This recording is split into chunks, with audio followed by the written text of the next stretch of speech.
Hi, this is David Gelb, the director of Jiro Dreams of Sushi, and I'm here with Brandon Driscoll-Luttringer, the editor of the film. Hello. And we're going to talk a little bit about the making of the film and a bit about our intentions in the process of making it and some of the lessons that we've learned. So, at first, my plan was to make a film about a number of different sushi chefs and kind of to travel around and just eat the best sushi in the world and film the stories of these chefs. But after I ate at Sukiyabashi Jiro's restaurant, I realized that this is really kind of, this man is a living legend, and everything that I wanted to convey about sushi would best be conveyed through his perspective. He's a true genius.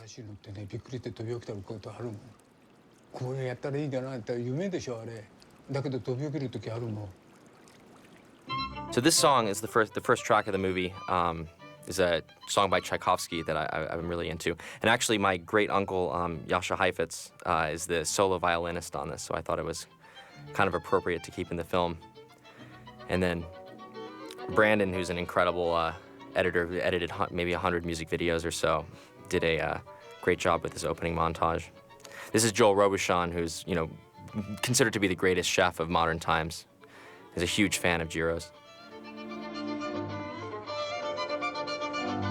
So Jiro's restaurant is in a subway station, which is kind of counterintuitive when you think about, you know, the prestige of the restaurant, but not everything is as it appears.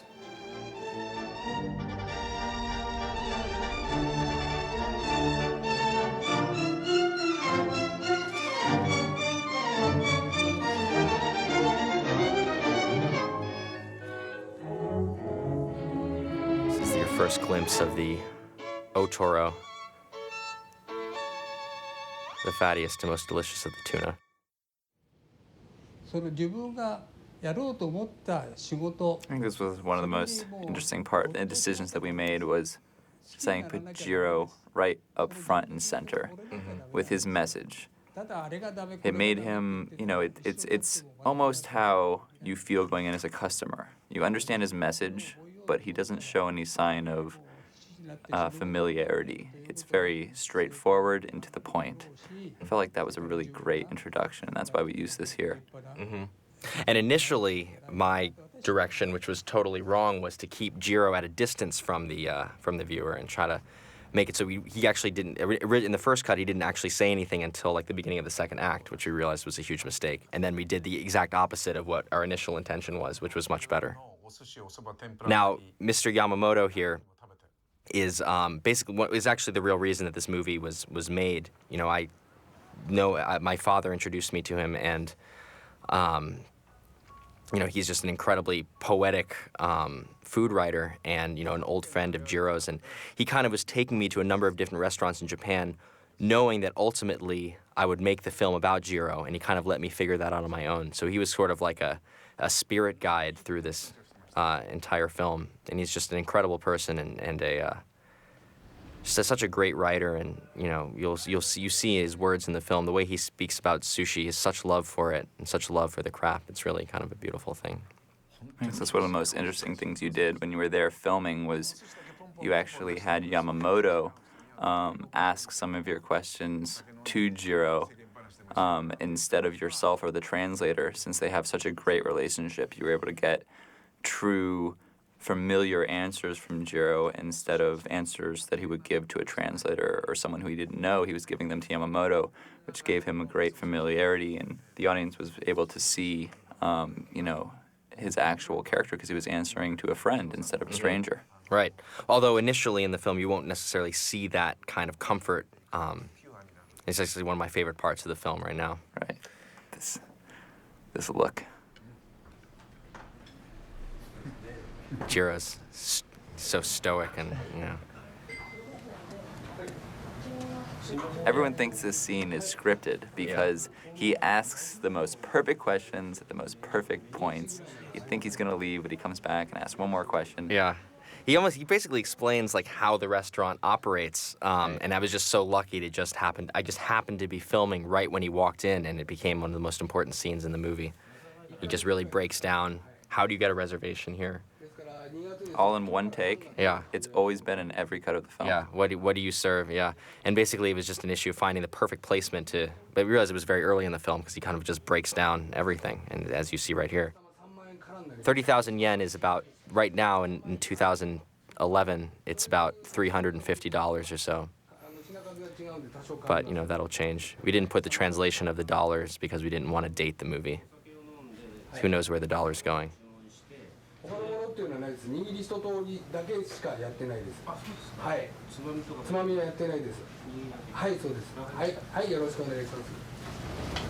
I always wondered after this exchange, do you think that he called and made a reservation and came to the restaurant? doubt it. I don't know. 15分ぐらいで食べちゃうから15分で3万円なんて別にこの世の中にないでしょ。でも食べる人 You know, the first time I went to Jiro's, my meal was so fast because I was so nervous, you know, because he says that you have to eat it as soon as he puts the sushi down. And so you do that, and then you're out of there in like 15 minutes. You're like, what just happened? You're just in a state of shock. It's so delicious, and you know, it's such a, just the sound of the fountain, and you know, it's just a really beautiful experience.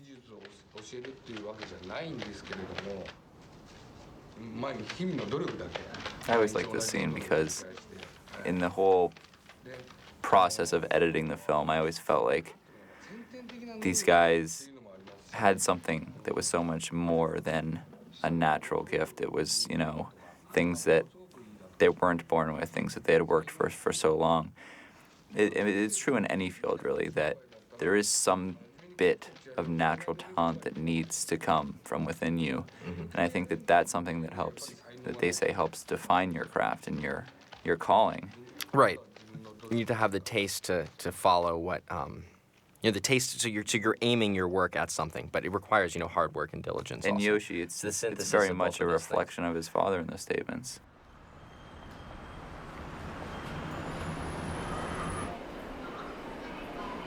One of my favorite things about shooting in Japan is that nobody ever looks at the camera. They're too Right. They're too polite because they know that I'm filming something, so they're not going to ruin my take. When I would shoot documentaries in the United States, everybody would be giving, like, you know, devil horns at the camera and stuff. But in Japan, people are very polite when you're shooting. It's kind of amazing. It's amazing with the B-roll. It's true. Very rarely was anyone on the street ever looking at the camera.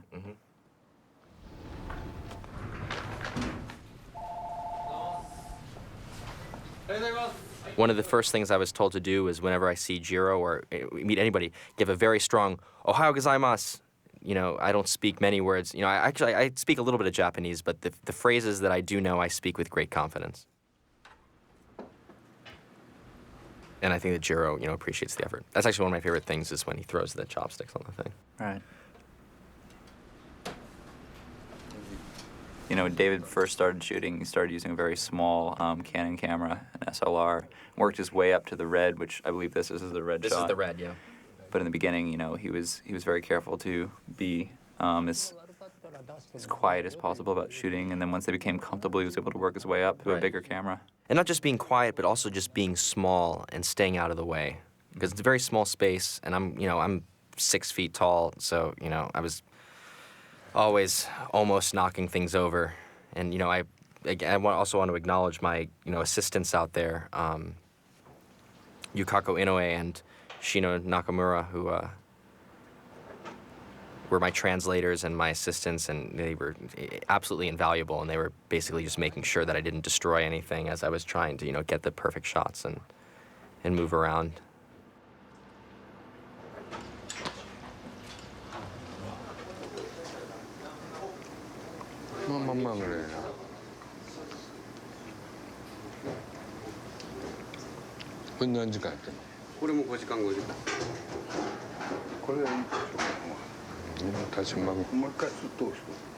It's kind of foreshadowing Yoshi's importance in the restaurant, which is kind of unknown at this point in the film. I once asked Yoshikazu if he ever disagrees with his father about the taste of things, and he said absolutely not. And as you see in this scene, that they agree also. Right.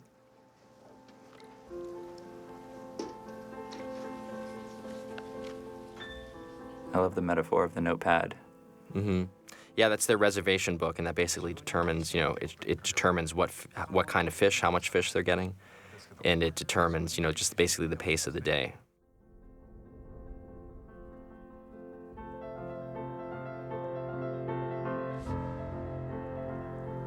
それから節制するで常に明日のことを考えてる Now, we use a lot of music by Philip Glass in this movie, and also we use music inspired by Philip Glass. And I think that, there are a few reasons for that.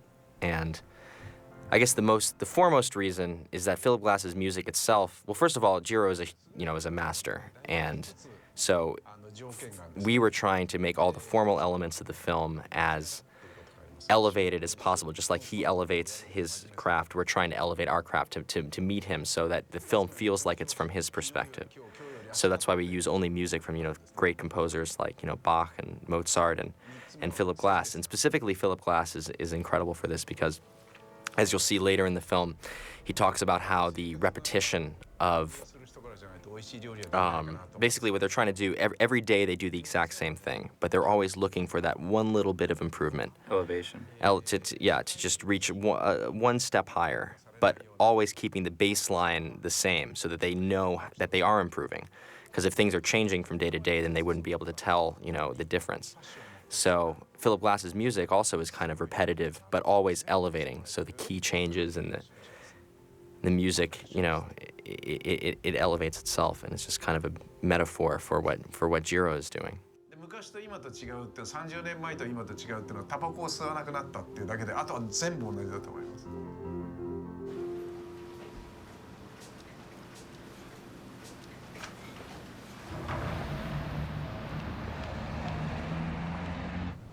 So this is our introduction to Mizutani, who is another 3-star sushi chef and a former apprentice of Jiro's. Mizutani's been working with Jiro for many, many years. He's become a celebrated sushi chef in his own right.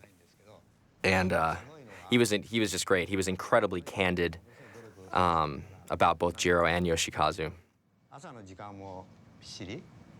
And I love the way that he describes Jiro's work ethic and about how he would never miss a day.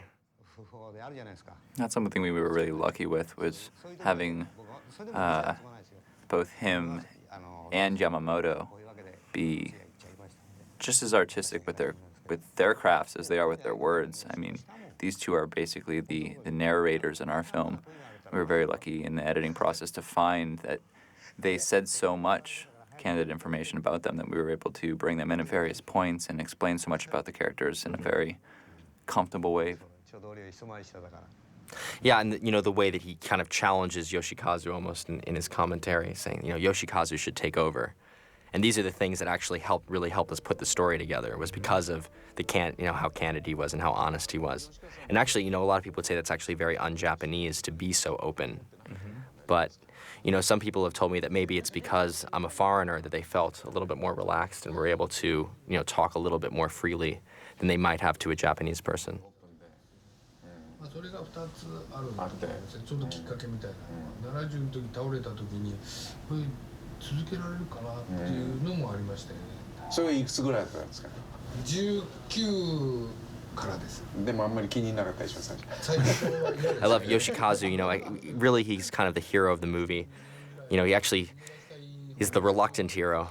As you can see, he didn't want to do it at first, and you'll see more about that later. I always considered him to be the actual protagonist. Oh, sure.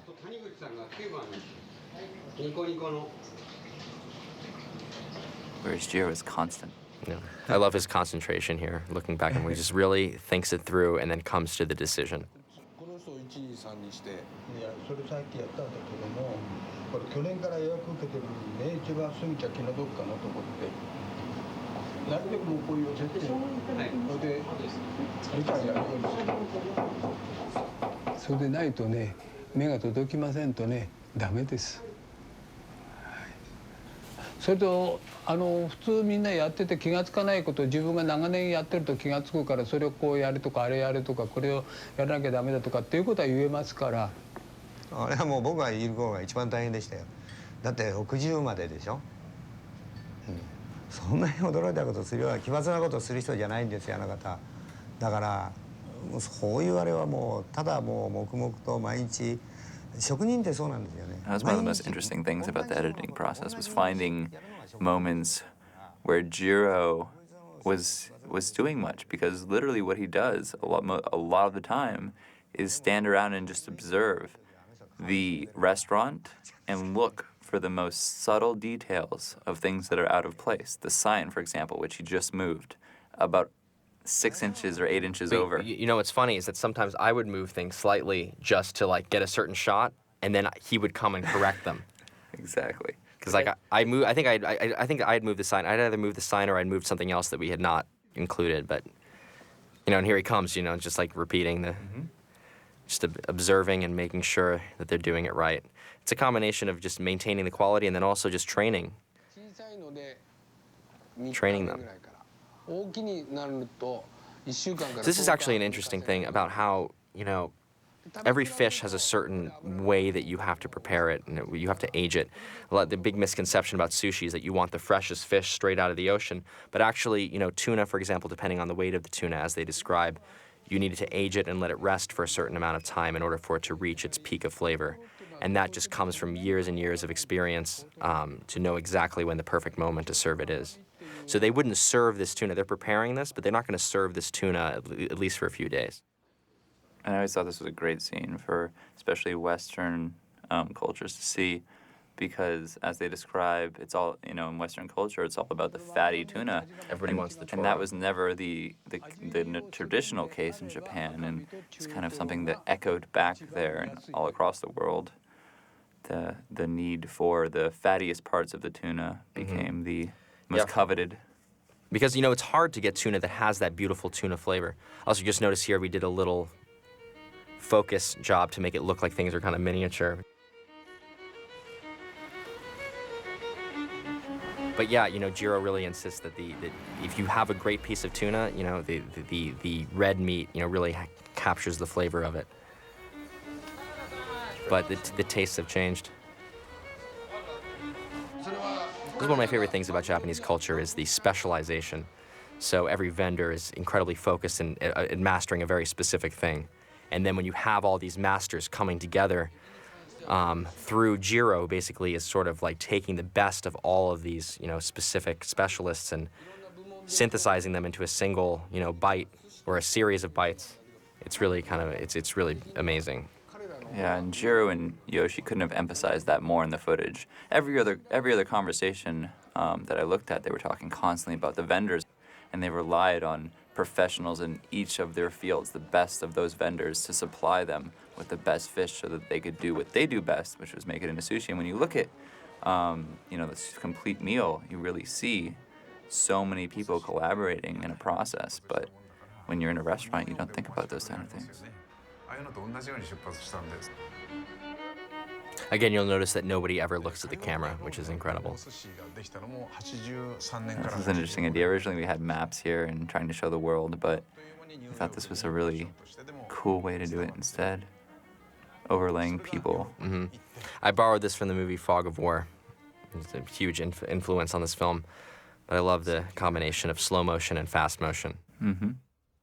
それでやっぱりミシュランの調査員はやっぱりまずクオリティを見る、それからオリジナリティを見る、それからいつも同じ状態か、これを軽々クリアしてるっていうお店だと思いますね。でその三つ星っていうのは意味はそのお店にわざわざ食べに行くだけの旅をする値打ちがあるっていうそういうことなんで、で二郎さんのお店が三つ星になってみんな不思議があった。わずか10席、お手洗いも外にあるね、こんなお店は世界中の三つ星で一軒もないんですね。でもミシュランの調査員の人は何度食べても素晴らしい、三つ星をつけようがね、それ以外にこう評価しようがないって言ってがっかりしたことが未だかつて一度もない。こんなことは奇跡 I think in an earlier cut we actually made the Michelin a little bit more prominent, but then we realized that, you know, we'll let the audience decide for themselves and then also add in that Michelin thing. This is actually one of my favorite parts of it. Usually, I wish that everybody could have been there because it's just sort of, the idea was sort of to show the kind of the, you know, traditional stoicism. Even when he goes up on an escalator, you know, his posture is perfect. Whenever he walks, he just thinks, you know, it's effortless, but, you know, he just does everything with his kind of perfection. And then suddenly this blaring, you know, 20th century, 21st century music, you know, Video game or something. Yeah. It's the kind of the culture clash. It was interesting. 店の作りが違うのは僕が右利きなのとあと親さんが左利きなのですからその位置が全く逆になるんですね。こっちは銀座ですね。Yeah, so this is amazing. The idea that the restaurants are exactly the same. Yeah. I was blown away by that when I found out. Yeah. But actually, I was thinking about this earlier because, Jiro is left-handed, so his restaurant is set up that way. And then Takashi is right-handed. But Yoshikazu, who works at Jiro's, is going to be taking over the restaurant, is right-handed. You're right. So I wonder if that's going to affect anything. I don't know. I don't think so. You're right. I hadn't thought of that. Yeah. Wow. Poor Yoshikazu. This is always a cool shot because the assistant looks so nervous over there. だって親さんに六本木行くときにお前もう帰ってくるとこがないんだからなって言われて。Love Jiro's laughter about that one. Oh, yeah. だからそれはもうね、ダメでしたって帰るわけにいかないですから。いや独立するときはそのくらいでないと。I would love to see Jiro's parenting book. I guess you get a glimpse of it here. But he really, he trains his children to be independent. で、アートライナーって言ったときに独立しなさいとは言わないんだよ。独立しても絶対できると思うから行って頑張ってということを言う。その代わり失敗したらこっちは帰ってこられない、自分でどっか職人探していくんだぞという。それはそれ言うとまたっていうかもわかんないけど。 In the beginning, I thought that, and I think David would agree with this, that the movie was going to be a lot about sushi. And once we had these interviews and we were able to look at the footage, we realized how much depth to Jiro, how much depth there was to his character, and how much he had been through, and how much history, and how many lessons he had to teach everyone, and his unique perspective that is uncompromising compared to so many people in the world who give up easily when exactly nowadays parents tell their children they can come home. I mean, that mentality is just so poetic and strong and rare, especially in my culture. Being in America, everyone tells their children to come home if they have a problem, and he never had that option. And it's a very unique view for me, and I felt like it was as much of a part of his sushi as the fish itself. We placed this scene here because, after he says such, kind of harsh words about the youth, we have to reveal, where is this coming from? And Jiro definitely did not have an easy time growing up. He was just a child when, there's a Great Depression in Japan and a lot of, incredible economic difficulty and strife. And then, when he was just a young man, he had to go off and, and serve in World War II for the Japanese military. 来た当時に死んだというのを聞いてるから、だけど俺は葬式にも来てないし、7つまで一緒、7歳まで一緒、あとは知らない。あとは独立を俺が。Yeah, kind of an amazing thing is, he didn't have a family, like he didn't have a father who was there for them. And, there are kind of two ways that you can go with, two directions you can go after that. You can either, maybe you're going to repeat the process and not be a good father yourself, or as sort of almost like a backlash to that, you're going to really make sure that your kids are okay because you don't want your kids to grow up in that hard way that you did. And, as tough a dad as he was, he really kind of created a beautiful life for, an elegant life for his kids as well. He created a family that he never had. Yeah, he created a family, exactly. And so I think it's really kind of moving. I love this story. で振ってやったんですよ。そしたらペッて開けたらビヨーって出ちゃってさ、彼がものすごい怒ったんですよ。何ヶ月も食べて、それ半分以下になっちゃって出ちゃった、全部出ちゃったんですよね。それで I love that Yoshikazu is the older brother, but he's afraid of the wrath of his younger brother. He still feels guilty. Our producer, Kevin Iwashina, always says, oh, that's very Japanese to feel guilty. There are a couple of specific moments that he always cracks. So you can always hear him in the theater, like shrieking with laughter at certain points.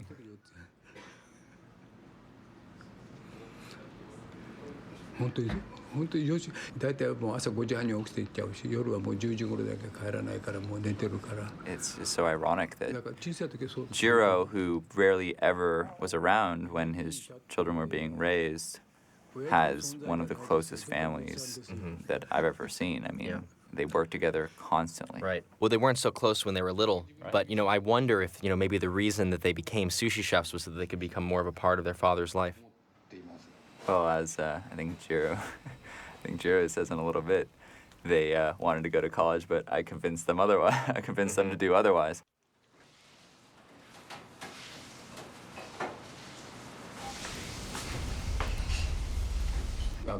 It's my opinion that he wanted to have that, this legacy and Yeah, the the sense of continuity. family and this, because as he says about his sushi, it's very much about mastering the art. And I feel like if he spent his whole life doing that, he started to realize maybe at a point that he wants to pass this tradition on, and his family is the best way to do that. And maybe he didn't have that, but now he has opportunity. Yeah, and that's the thing about, Japanese culture. It's a very kind of dynastic society where, the oldest son, kind of takes over the business and, trains in the craft of his father. And it's kind of true of craftsmen in Japan. So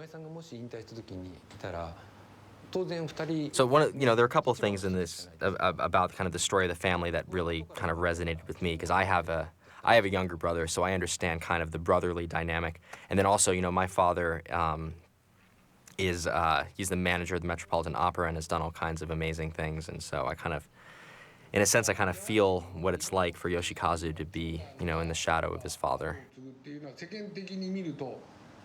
But at the same time, Jiro is incredibly supportive of Yoshikazu, just as my father is of me. So, I'm grateful at the same time. Now, this bonito is absolutely incredible tasting. It's amazing. It has and he's using specific, stuff to, it's all incredibly deliberate and incredibly delicious. It looks beautiful too. Yeah. Unfortunately, Brandon has not eaten the sushi yet. This is true, and I am probably the single person on this earth who should get there as soon as possible. He's seen it more than anyone else. I've stared at it for months. So we're gonna take him there. David has taunted me with the fact that he ate every single piece of sushi that is in this film. But fortunately, there are some chefs in the United States who do have this kind of mentality, and so he's gotten kind of a glimpse at, what it could be like. But we're gonna take him to Japan.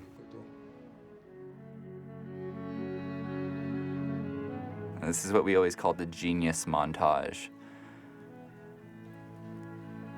It shows Jiro deep in thought, talking about his dreams and his passion for creativity within the art form of creating sushi and making new dishes. And this is one of our favorite shots right here.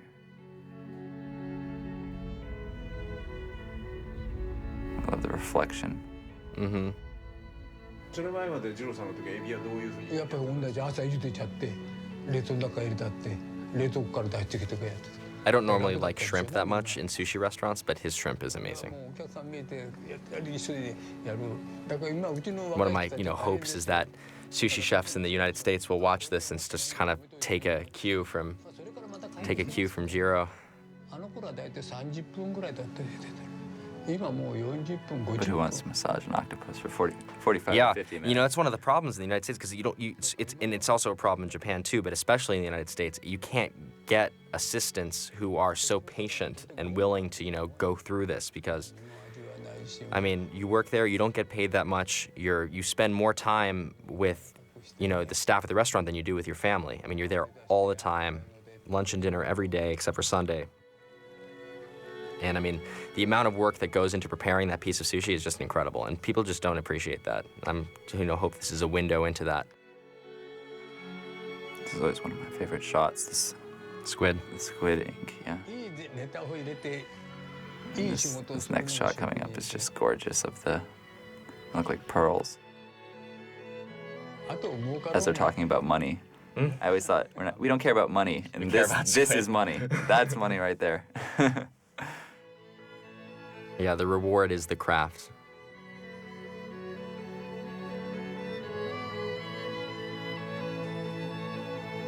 This is one of the first moments you get to really see Jiro with his hands, Jiro in the zone, crafting it with his delicate hands. It's so rhythmic, and it's just been refined after so many years. It's really like his nature to move like that.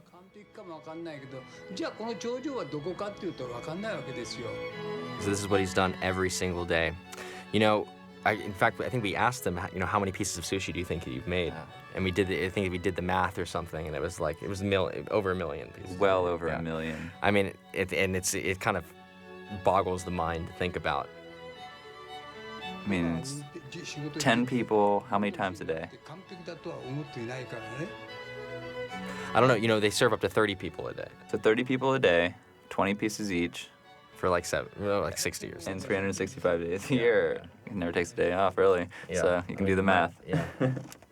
Minus 52 Saturdays, or Sundays, rather.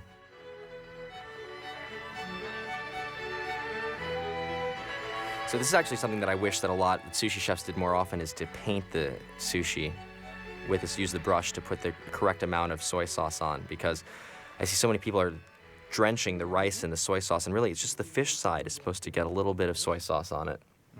And, you know, he makes everything perfectly so it's perfectly balanced, so he wouldn't leave it to a customer to ruin the piece of sushi by applying the soy sauce in the wrong way. でも上っていうふうに考えて現在まで来ています。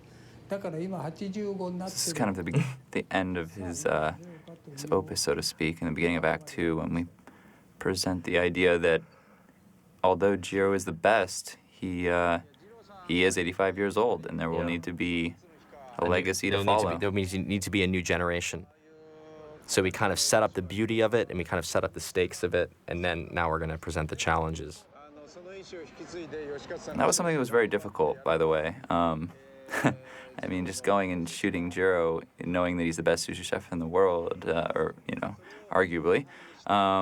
You know, we had all this footage of beautiful sushi and a lot of interviews, and it was very hard to craft a story out of it. And we had thousands of note cards. David's mother's house on the Upper West Side spread out all over the floor, and we were going through all the various interviews and all the scenes and all the things that they talked about. We were trying to find, you know, a story to complement the sushi. beauty of it, because, you know, we knew the feeling of it before we even started shooting. We knew what the feeling of it was going to be, and it was going to be about this pursuit of perfection. But, you know, how are we going to make this sustain into a feature film? And, you know, again, I have to give a big, you know, thank you to Mizutani for his honesty, because he basically helps really frames the story. And to be honest, if we didn't have this interview piece, I don't know what we would have done to, you know, really show what the stakes are, because nobody else would be so honest. It's two pieces. This is the setup right here. He asked the question. He says, will Yoshikazu ever be able to be better than his father in the eyes of the public? Because that's all that really matters. Right. 難しいですよ。だから亡くなった時に大変だと思う。 There's really, you know, so much pressure on Yoshikazu. So it's so hard because, you know, when the inevitable happens, as he says, you know, how, you know, is Yoshikazu going to be able to, you know, pull the same kind of, pull the clientele that he needs in order to sustain the restaurant, to continue to get the fish? And, you know, things aren't getting easier, you know, especially, you know, after the horrible earthquake that happened. You know, it's been even harder and harder to get fish, and the economy has gotten worse. Less and less people want to buy expensive sushi, so, you know, he really has an uphill battle. So not only does the sushi have to be twice as good as his father's in order for him to get that kind of recognition, the ingredients are getting worse and worse. So he really, you know, he has a really hard time. I mean, he's handling it beautifully, but, you know, it's definitely not easy. I think that's the beauty of his character. I mean, his resilience, actual yeah. personality is everyone saying, I don't know if he's going to be able to do it. And he just, when his response is, I know it's going to be hard, but he also knows that this is what he's worked his whole life at. He has so much confidence towards it because he knows what he's doing, and he knows his position. Yeah, and he's been by the side of his father for, you know, 30 years of, you know, working for his dad. And so while he may have been impatient while he's younger, he's just thankful for every day that he's able to continue to learn from his father. And, you know, up till now, you know, they're still working side by side in the restaurant. And, you know, on some days when Jiro isn't able to come in, you know, Yoshikazu runs the restaurant.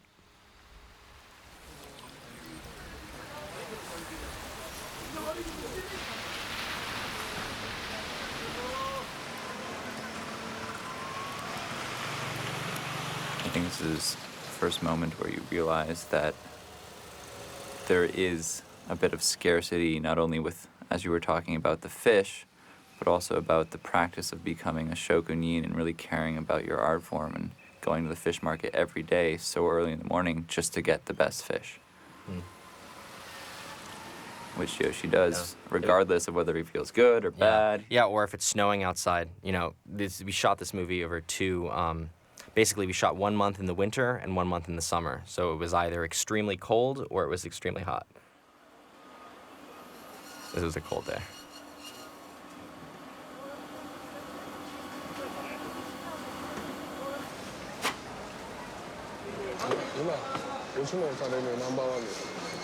So shooting in the Tsukiji fish market was quite an adventure. Basically it involved, there's quite a bit of doing to get access to the areas that we needed to. The outer market, like right where we're shooting right here, was, not that difficult to get into and just required, some basic permitting. But getting into the tuna auction itself, which you'll see in a few moments, required quite a bit of lobbying and, winning them over, trying to win their trust, because there's been a lot of kind of negative press about the Japanese fishing industry and in other films as well, and so they're a bit apprehensive of a foreigner going in there and shooting it. So while the previous scene was shot in the wintertime, now this is the summer, and I was finally able to get permission to shoot in there. And so we kind of went all out, and I hired a Steadicam operator and just got these, very cool shots of the fish. Kind of these beasts of the deep that are so highly coveted. Sort of like, these fish are sought after by everybody.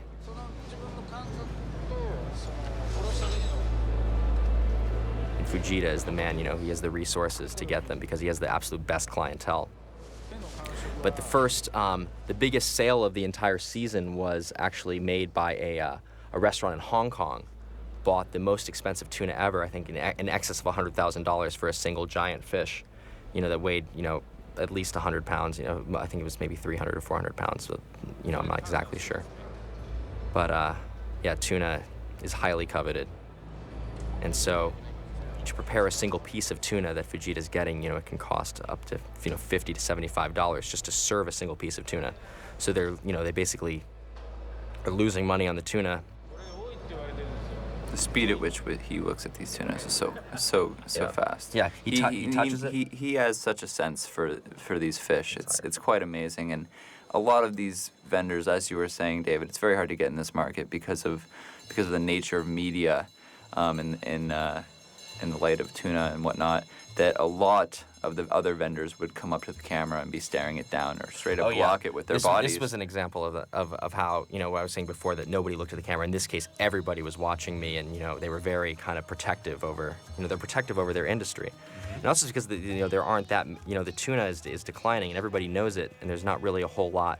This is their business, and they have to keep going. So, it's a very kind of difficult thing for them. This is one of my favorite sequences in the movie, and I think Brandon did an amazing job, selecting the music here and using the bells, because they ring the bells, and then there's bells in the music, and it's like very cool. Yeah, this is one of the earlier scenes that was cut.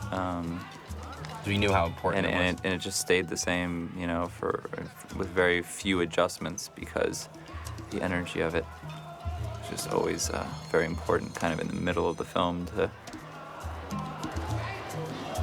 show this different world it's very much the opposite of the sushi restaurant in terms of its quiet and calm.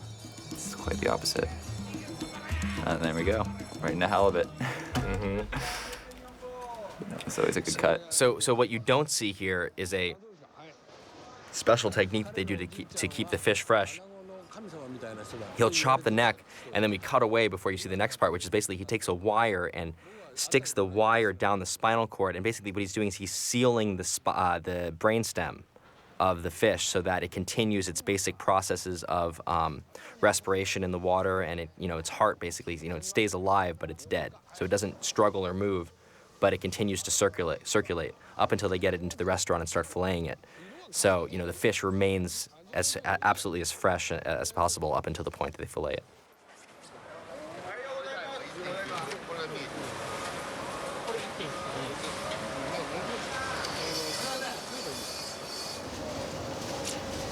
This is actually maybe my favorite shot in the movie. I remember watching and being like, oh my god, how is he gonna get this? This is one of those takes that I've This seen. octopus, if maybe he knows that he's gonna be massaged for an hour and not the good kind of massage.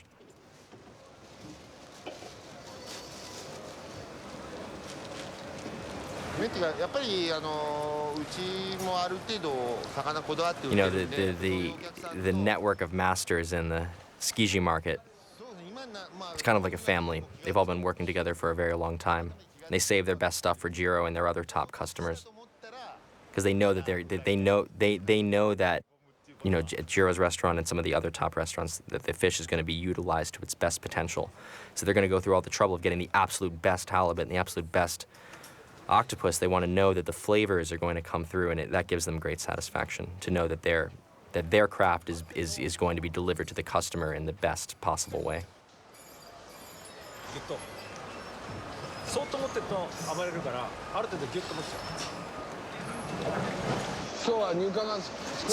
the kind of shrimp that they buy is actually a rare shrimp. It looks like kind of like a tiger shrimp, but in fact they're called wheel shrimp. They're incredibly rare and incredibly delicious, and definitely the most expensive shrimp that anybody will ever buy. Are they also called car shrimp? Yeah, car or wheel shrimp. Car shrimp because of the size, right? Yep. Very large. Mm-hmm. But actually, you know, because it's called car shrimp, then it's also called wheel shrimp because they kind of curl up into kind of a wheel shape. So I think that, you know. It's one of those reoccurring messages. It's not about the money. That's something that they're very pretty much everyone in every interview said. And we chose this moment because it was an appropriate moment in the context of the story. But every vendor and every sushi chef in the film reaffirmed that it's not about the money, it's about the craft. And I think the thing that really shows that to me is the 10 seats in his restaurant. It's and he doesn't expand. You know, there are other, like, for example, Cube, which is another amazing sushi restaurant. They have it's a 3-story building, you know, and he's trying to open other locations and things like that. But, you know, Jiro and Yoshikazu, they're not entrepreneurs so much as they are artists. And, you know, and they quality control. Yeah, because they just they don't want anything associated with their name that isn't of the absolute best quality. And also, just to add, when they're saying it's not just about the money, they're saying that they're having trouble finding young people that can work for them, that have the patience to do it. Oh yeah, this is part of Yoshikazu's journey, as we were saying before, that he's sort of the reluctant hero. And I wonder if it's sort of backlash from his father not being around when he was little, that he was saying, I don't want to be a sushi chef, I want to be a race car driver. And do you think subconsciously maybe it was just to frustrate his dad? I don't know. And that's why I consider him the protagonist. This is such a great protagonist. Someone who wanted to be a race car driver and he couldn't because of his vision. And then he fell back and turned into like the best of his trade. It's really a beautiful, beautiful. It's absolutely the hero's journey because, it isn't something that he wanted to do, but he had to do because he's the only one that can. He and his brother are the only ones that can continue his father's tradition. Because if everything that his father did, were to be lost, that would just be be such a tragedy. And that's it's what he's been called upon to do. And as you see as the film unfolds, he addresses this challenge and triumphs. Shooting on the bicycles was a little bit difficult. So unfortunately, we don't have all the bicycle scenes that I wanted. David was riding a bicycle with a Canon SLR on the front or back of it. I would attach it to various places, but it was while we were dodging traffic, and it was just too difficult. So some of the best biking stuff is just not me on the bicycle. This is shooting out of a car window here. And then we had a little kind of a rickshaw actually that I was seated on with the camera. And then our Steadicam operator would pull me on the rickshaw so I could get the profile shots of Yoshikazu riding the bicycle. And again, it's hard to find young people who have the patience to take 10 years. I mean, it's the same amount of time that you would train to be a doctor. That's true. And I'd say they really all have doctorates in sushi. In fact, I think maybe the moment that I knew I wanted to make the film was when I first saw those cargo doors open. It was before I was shooting the film. When I first went there. And I went to they took me to the fish market just to look around. And when those cargo doors opened, I was like, oh, wow. So one of my favorite things about shooting this was that every morning I would have breakfast with them, and then I would just put the camera down on the table. We would just eat and hang out, and they would kind of just talk about their dreams about being sushi chefs. Sometimes I feel like you were destined to be a sushi chef, David. You turned into a filmmaker instead. Well, I want to be a film shokunin, which is, you know, kind of a craftsman. I just want to be like, do what they do, only, you know, with movies.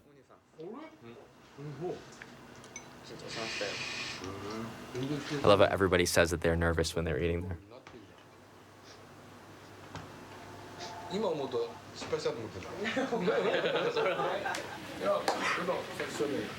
This is kind of the first moment you get to relax and really take in the process of the prep work that they go through before the sushi hits the plate.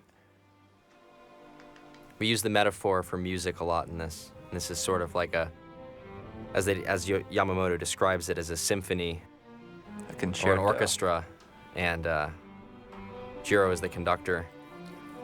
And so Brandon worked hard to edit this in such a way that you can kind of see them almost as if they're playing their instruments. The music evolves and brings in various elements at various points. Right now, we have an extra added violin, so I tried to bring in a new character, being it a new fish or a new process of the prep.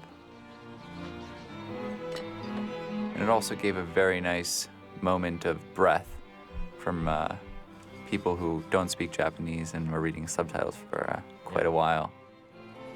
There's a lot of information, so it's nice to just kind of watch. It's hypnotizing, really.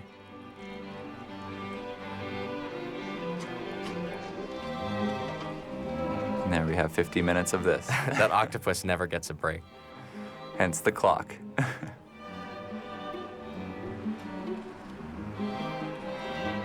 And this is the first song that we edited this montage to, and it remains the song in the film. We're very happy with this piece. It's got a great evolution, and it really shows the process of, from beginning to end, the eel and the various other fish that are on the screen here. Which the eel is just absolutely gorgeous. Those are some of my favorite shots. Here we have one of coming up. One of very few. This is like practically the only VFX shot in the movie, but it provides a nice climax.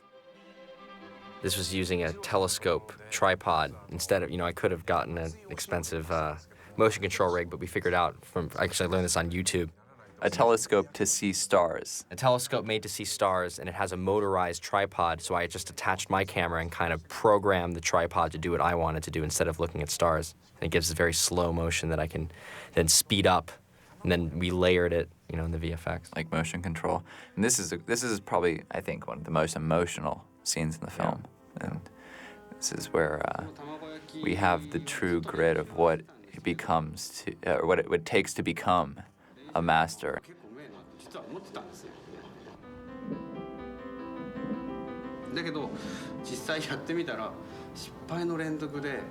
And this is actually kind of counterintuitive because a lot of people kind of don't really respect the egg sushi, the tamago, but the final test, if you can be a shokunin at Jiro's, is to make the egg properly.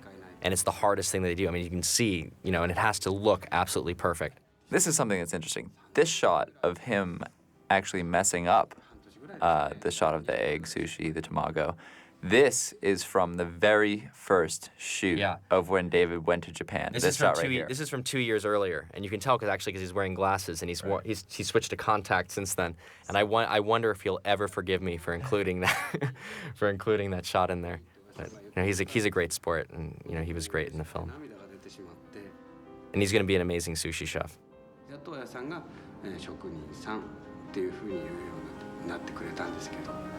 So this egg dish, the tamago yaki, you know, you see it in some American sushi restaurants have imitated this. I've seen it at Morimoto, and I've seen it at Yasuda in New York. And they call it castera, which is sort of like custard. It's like kind of a sweeter egg, and they use shrimp in it as well. Incredibly delicious. It's sort of like the dessert for the meal almost.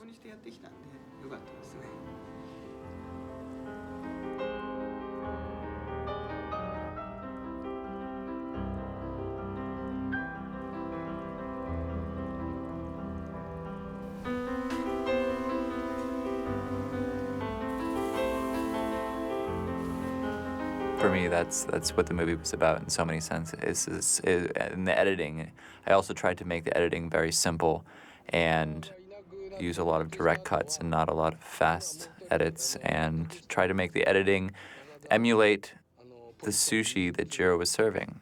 It's pure simplicity. It doesn't need to be anything more than it is.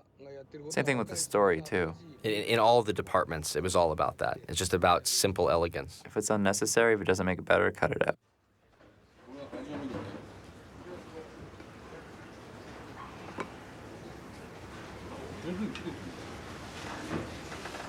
So this was shot on a Saturday afternoon.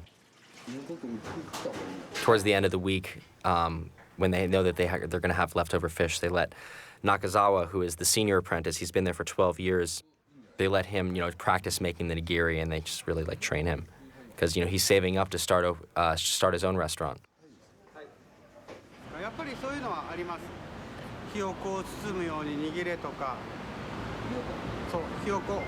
So something that a lot of people, you can't really tell necessarily from the film, but Jiro sushi is very lightly packed.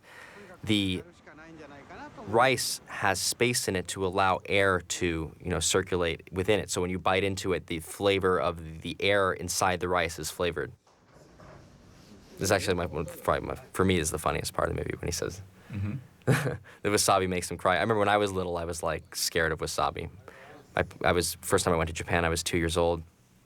My parents would feed me cucumber rolls, but they would make sure there was no wasabi because I had no wasabi tolerance. Now I love it. It's actually interesting there's no wasabi given to you as a customer on the plate. It's just the ginger, implying that there's the correct amount of wasabi already placed in the fish. Yeah. And in America, you always get wasabi. Yeah. And also the big difference about wasabi at elegant restaurants is actually they use the root, and they actually they grind the root right in front of you. And so one of the biggest myths is that, and I see a lot of people in sushi restaurants, they're putting the wasabi into the soy sauce, and that would be, it would actually be offensive to a lot of the top sushi chefs because they put a lot of work into getting the best wasabi, and when you put it in the soy sauce, it negates the flavor of the wasabi, and it also, when you apply it to your sushi, beyond what it's supposed to be there. Sin.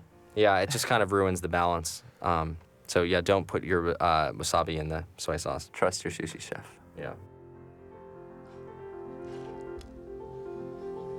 Yeah, this is the actually this is kohata shinko that he's preparing, which is it's a seasonal younger version of the kohata, specifically I believe for the springtime, and each piece of that requires 3 fish. 2 to 3 fish on a single piece of sushi. So you saw he went through the process of, basically gutting each one of those fish. So it's an incredible amount of work put into just one delicious bite.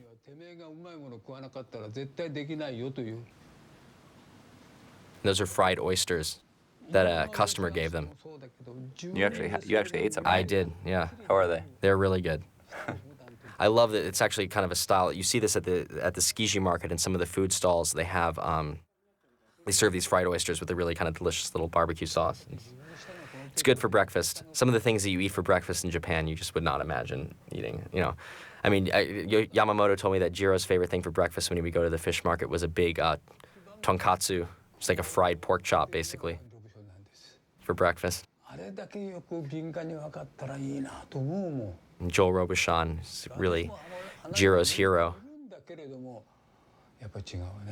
Just incredible sensitivity, and I mean his food is absolutely delicious. I was able to eat at his restaurant in Tokyo, and it was incredible. I always found that really interesting. It's like you can never really tell who's got a better sense of taste, but to Jiro, he's got the best ever. Joel Robuchon is the best taste buds ever. Well, Joel Robuchon, again, he's been declared, by many magazines and publications as the greatest sushi chef of the. I'm sorry, not the greatest sushi chef, the greatest chef, period, the most important chef of the 20th century. He basically invented mashed potatoes as we know it, I've been told. 何も知らないのだと詐欺になっちゃうけど。 Here's our rice dealer, who's kind of our comic relief. We found this scene way late in the editing process. Originally, we weren't going to have him in the film at all, but we found this pretty much 1 minute take that describes his character and rice and the process of choosing the rice, and an amazing moment where he's just so humbled in front of Jiro right here. Only Jiro knows how to cook it. Right. You know, rice is so often overlooked by, you know, sushi restaurants. You know, from Jiro's perspective, the rice is just as important as the fish. And it's all about the balance between the fish and the rice. So getting the right rice, making it in the right conditions, as you'll see in a moment, is just incredibly important. Serving the rice at the right temperature and the fish at the right temperature. And they use a very different kind of rice than most sushi restaurants. But the difference, you know, which is huge to them, you know, to a normal person would not, you know, be that easy to detect. In fact, Jiro told me that Hiromichi, when he can reach into a bag of rice and immediately tell where the rice is from just from touching it.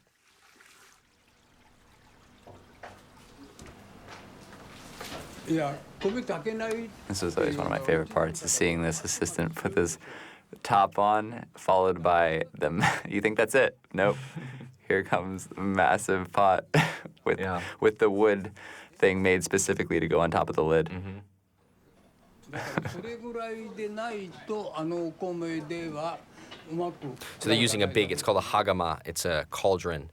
And as you can see, you know, the reinforced ring around it prevents the metal from expanding. So you can really keep the pressure on the rice, and that's what makes it so fluffy. It's fluffy and soft, you know, and light and airy, but every single grain retains its own individual texture and kind of personality. So the rice is both unified and the individual grains are identifiable. It's kind of amazing when you eat it.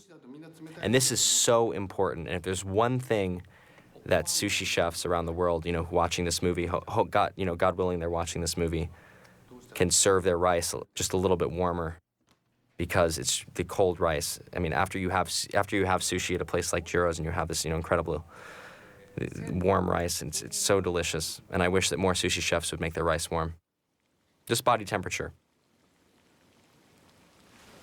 You know, it's interesting. They have, you know, you think they only make sushi, but actually, you know, they have at least, you know, 100 different types of fish and variants that they can, you know, make sushi out of, and each one of them has their own process of preparation. So there's actually a lot of recipes. One of my favorite moments. We held long on this shot to make you feel uncomfortable in case you're not picking that piece of sushi up right when you should. Yeah. Eat it right away. And the explanation of umami, which had so many people giving different explanations of it. And in tongue twisters, too, because it's a very hard thing to describe. There's no direct translation. But Yoshikazu finally, you know, breaks it down perfectly. It's just about the satisfaction. Emotion. And the balance is only there to create the satisfaction of eating it. It's just about making it feel good when you're eating it. This is one of our favorite shots in the movie. Mm-hmm. This is umami. She's experiencing the umami. 美味しいお寿司の基本っていうのはね、シャリと上のネタの一体感。これが合わないと。 And that's quite literally what umami is. If I'm not mistaken, it's the balance of amino acids. Oh, sure. You know, it's the space in between the flavors. It's just that balance. You really taste the purest essence of the fish. And eating there, I mean, it's absolutely incredible. You really, I mean, you really just, what is the essence of a snapper? You know, what is the essence of a tuna? And you taste these things. And it makes it hard to eat sushi at other restaurants.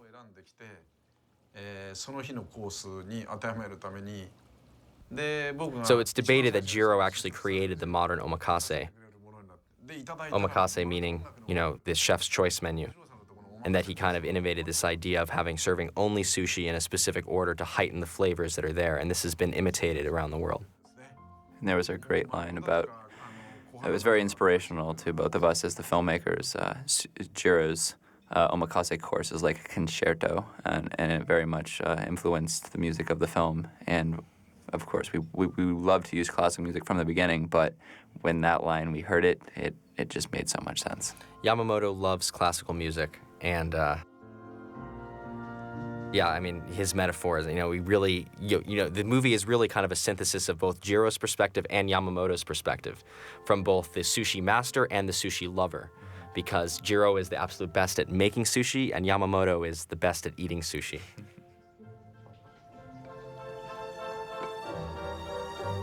So, something you'll notice here, and this is something that Yamamoto told me the first time I went to the restaurant with him before I was shooting it, is that the sushi has a soft landing. And you'll notice that when he puts the pieces down, they kind of settle into place. And this is because of the light packing of the rice. The rice is, just dense enough, it holds its shape, but it isn't, it just melts, the whole thing just melts in your mouth in this beautiful way. Here comes This is the best soft landing right here. the motion of that is just gorgeous. And it makes me hungry. 築地で入ってきてないものをきれいに並べて。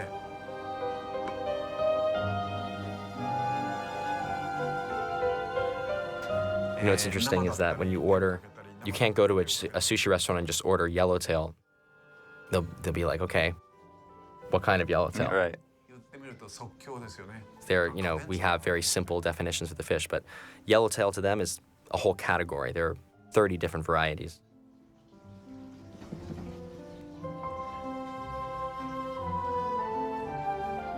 で、穴子ですとか、かんぴょうの海苔巻きとか、卵なんていうのも昔からあるもの。それが両方にあって。I love the structure, not only is it it's the same as any kind of story, 3 acts. It's a classic story. Sure. And it begins with, some standards, then it goes, it kind of turns that world upside down, and then the 3rd act is sort of the synthesis of the 2.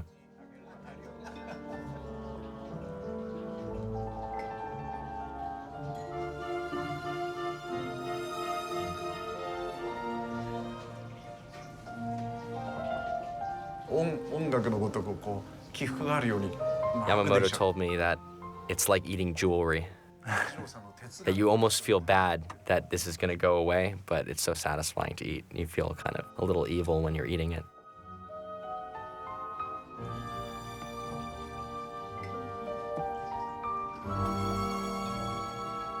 That's actually an interesting one, the gourd roll. That's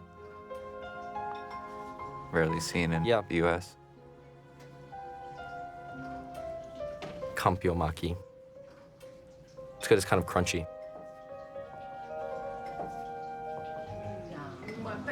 So an interesting thing to note about Japanese conversation is that when a person is speaking, it's always polite you make a vocal sound of acknowledgement. And you'll notice here that whenever Jiro says something, the more reverence to the person, the louder the response to the words that he's saying. So you'll hear them acknowledge him in kind of an interesting way. During interviews, especially when I was having Yamamoto or I was had the help of my translators interview them, they would always, in deference to them, wanted to make, a noise of response like an mm-hmm or an aha, but, we couldn't do it because we didn't want to pick up their voice in the sound. So, before and after the interview, we would apologize for our rudeness. There was a lot of editing around acknowledging emotional vocal noises. 生涯で最近が一番お寿司握るのが多いんだよ。つまみ食べますでしょ。最後に握りっていうのは4つか5つぐらいしかない。そういうニュースありますよね。今も私の方最初からやってますから、20個ぐらい。ミシュランの三つ星で最年長シェフっていうんで。またかっこいいですねその。ギネスブックに登録されてる。85 A lot of people ask if it's a nervous experience, and really, it's as nervous as you make it. The reason he's not talking to you is because he's focused. Exactly, because he's trying to, that's the, you sit in a quiet room and you hear the sound of the fountain and you just eat the sushi. An artist painting a picture isn't talking to you while they're painting it. Exactly. He wouldn't want to distract you, because then if you were talking to him while you were chewing or something, it would diminish the taste. 俺は握っててもね、誰に握ってもさあどうだっていうような感覚になりますこっち。But once he's finished making the sushi, he can take a breath, and he has a great sense of humor.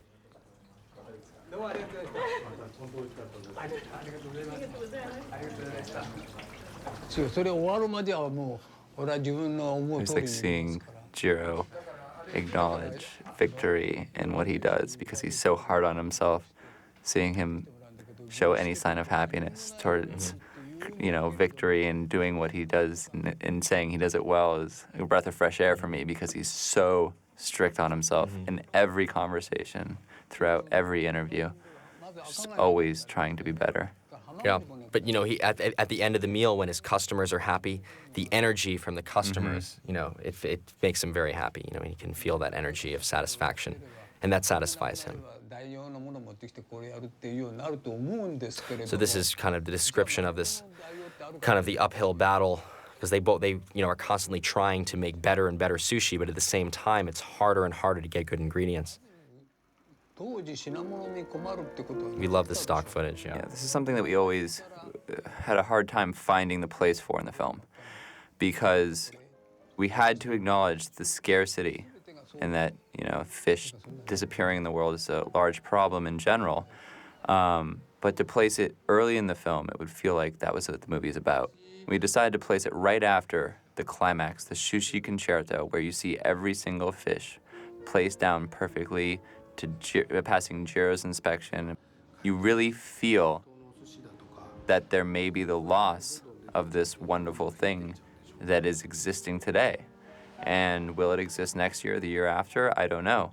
But the movie is not about fish disappearing. It's about the beauty of the art. We felt that right after that sushi concerto, where you really understand everything about what's gone into it, showing you that, this is something that needs to be maintained in order for more generations to enjoy, was pretty much the perfect timing for it.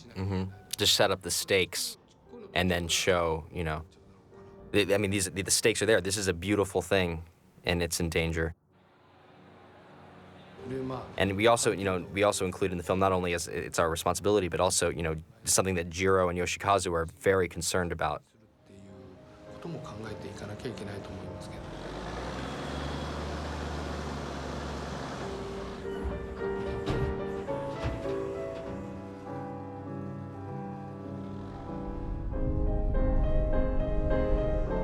There's no easy answer for the situation because, nobody knew that sushi would become this popular, and they've been doing the same thing, and do they have to change how are they going to, adjust their craft to deal with what the rest of the world is doing?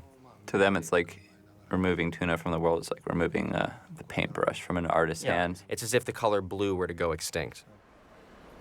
Or whatever your favorite color is.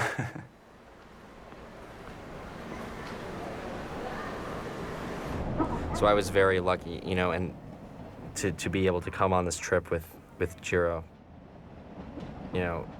They did so much to help me with the movie and to allow me, to come out with them, and because we realized, the whole movie is taking place in a sushi restaurant, and I really wanted to just see more of Jiro's life. And he was just so generous with his time and his energy. I'm just so incredibly grateful.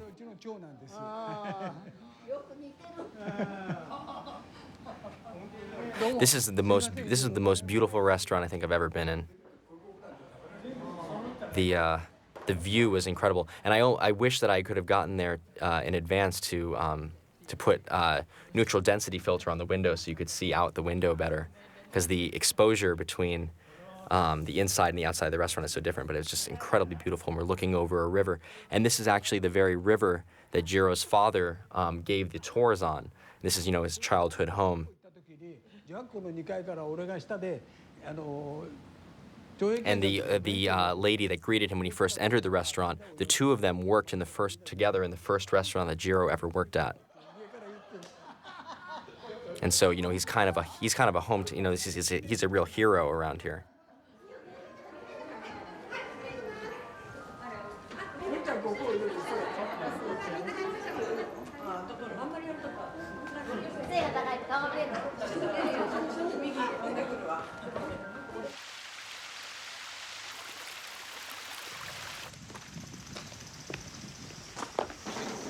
お前誰も入ってないって黙って入ってて叱られてお前分かる手叩くやつあるかも分からん。お寺じゃ手叩くやつないんだよ。神社じゃないんだよ。Someone points out somewhere in the footage, it's very rare that they smile or laugh when they're making sushi. So it's nice to see them out of their environment.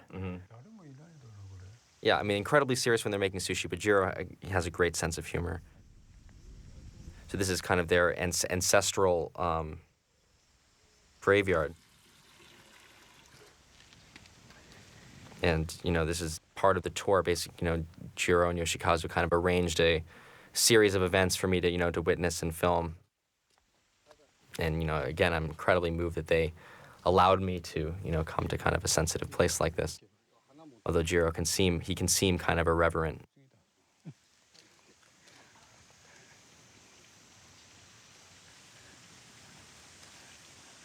大体あんまりお世話になってないから来る気ない。大丈夫、バチが墓の前でそんなこと言ってバチが当たる。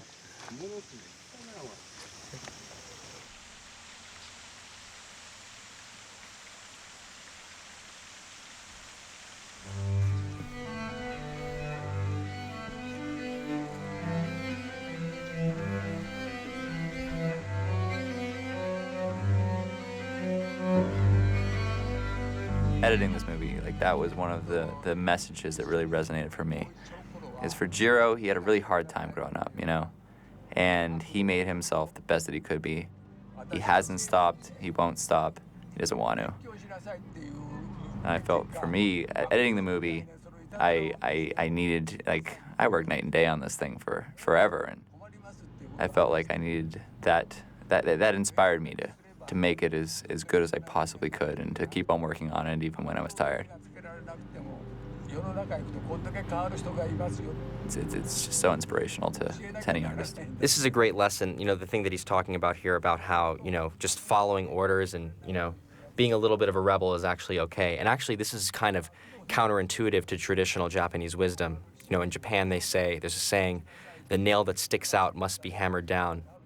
And what Jiro did with sushi, he's started making sushi his own way. And, maybe his masters may have frowned on him, but it's the only way that there's progress in the world is you have to take a risk.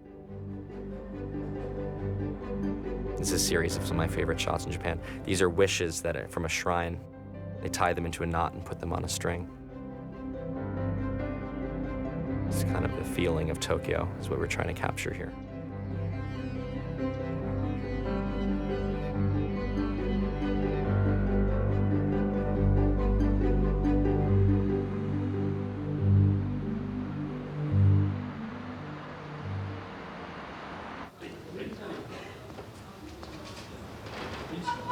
テレビ見て今日も来たんだけどこの間見たとしてで食べたくなったから来たって言うんだけどもそうするとこっち正面だからこっちで私が握るからお客さん一番満足してくれるんですよね。 This is the other thing. He's very aware. Yeah. Of how customers that come in and where they're coming from these days, because most people have read about it beforehand. And they want to come and they want to be served by the master. But to be frank, I mean, Yoshikazu is so perfectly versed in Jiro's style, while Yoshikazu sushi has its own kind of flair to it, I mean, the tradition, continues, and he's a great teacher. This is one of those moments where you really get a sense of who Jiro is in his most comfortable form. Talking to Yamamoto is off camera, and then Yoshikazu's in the back, and then Nakazawa's there. And actually, I kind of like racking focus away here because we've had this tight close-up the whole time. Now we kind of see where we are. And that Yoshi was listening the whole time. Mm-hmm.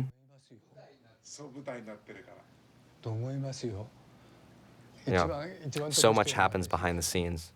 You think the sushi chef is doing all the work right there, but it's really just the presentation. And this is that mentality that really sticks with me. He's so incredibly honest with himself. He just keeps on, no matter what, he'd rather be nowhere else. And that's something interesting, a lot of people say that his wife must be the best woman in the world to put up with that. Yeah. Yeah, absolutely. And behind every great man, there's a great woman, and unfortunately, she wasn't. We weren't able to include her in the film. Not that we didn't want to, but you can consider, Jiro's kind of his balance and his, security and everything, has so much to do with her because, without a solid home life, it's very difficult to do good work. And so she stays behind the scenes, but she was definitely a big factor in his life. This is kind of our second aha moment. This is really, for us, what defined our entire story, especially the build of the second and third act up to this moment, where we find out that Yoshikazu was the one that made sushi for the Michelin inspectors that came by and gave them 3 stars. And as soon as I found this scene, just from watching the footage, and after it had first been translated, I was the first one to watch it. And I ran to David and said, "This is it.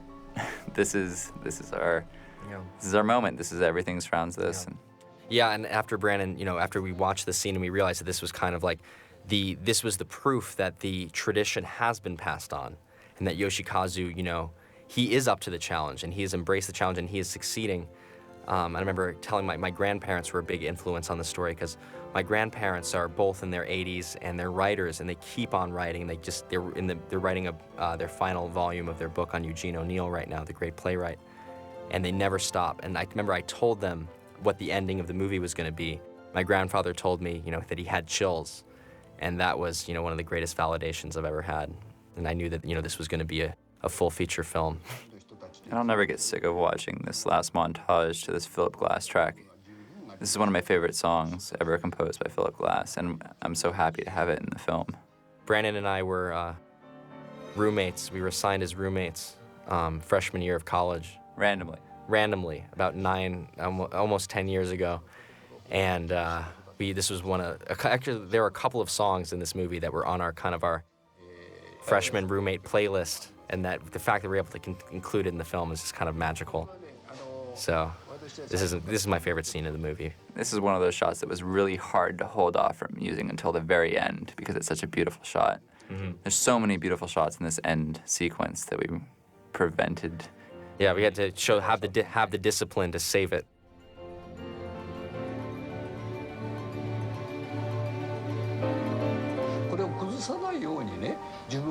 I think this is actually my favorite shot in the movie. This tracking shot of Yoshikazu, I really love it. He's just going. Not looking back. Mm-hmm. That's for sure. It's all about moving forward.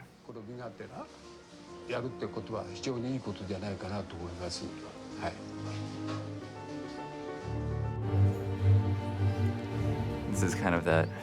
Yeah, the idea here was that there are kind of 3 stages of the process. There's the buying of the fish, there's the preparation in the kitchen, and then there's the preparation that happens out in front of the customer. That's one of my other favorite shots. Again, this is probably a sequence of all of our favorite shots. I can keep on saying it's my favorite shot over and over again. Because I tried to really save some of the best for last, and it was difficult.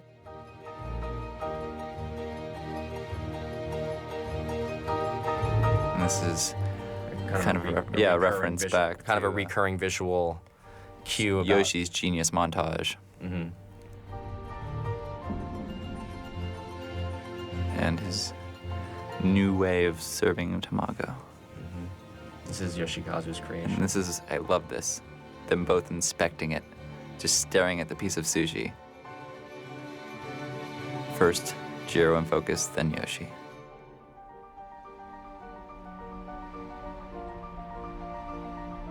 Then walking into the future. This is the metaphor here.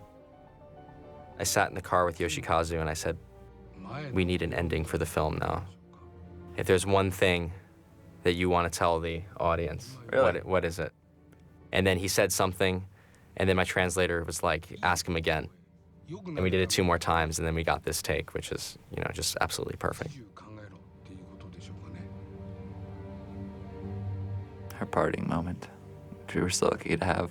Yeah, I sat in the subway with him, and as I was shooting it, I knew that this was going to be like, oh my God, like, do not shake the camera. Do not screw this moment up.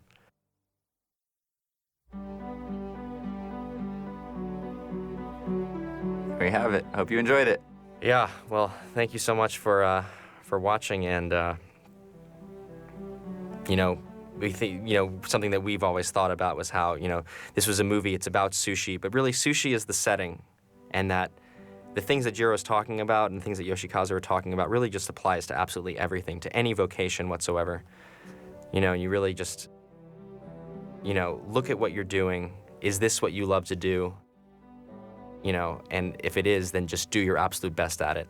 And if you don't like what you're doing, then change something in your life and find something that you can really, you know, just focus on and continue to try to improve. And the satisfaction from that is,